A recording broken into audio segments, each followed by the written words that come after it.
ครับเนาะดูดอกอะไรนี่ดอกไฟดอกสงัดนะหมอดูดอกไหมพวงอะไรย่าไปหมดโอ้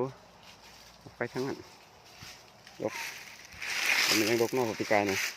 ปีก่อนนะดอกคนนี้อีกดูกำลังเป็นดอกกำลังเป็นเม็ดอ่ะ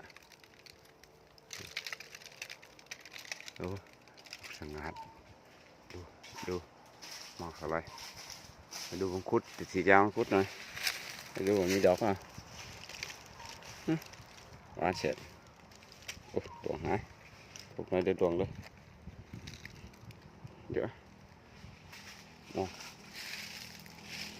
ทั้งต้นเลยแต่มันยังไม่ถึงหมากจริงหอมดำหมากกว่านี้อีกมันเป็นแบบนี้ทั้งหมดเลยนะตลอดเลยนะดูมังคุดหน่อยมีดอกอ่ะนี่นะครับ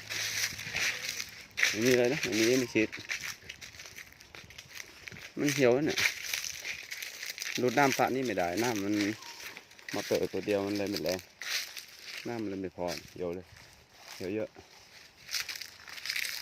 เลยดูดมาเปิด2 ตัว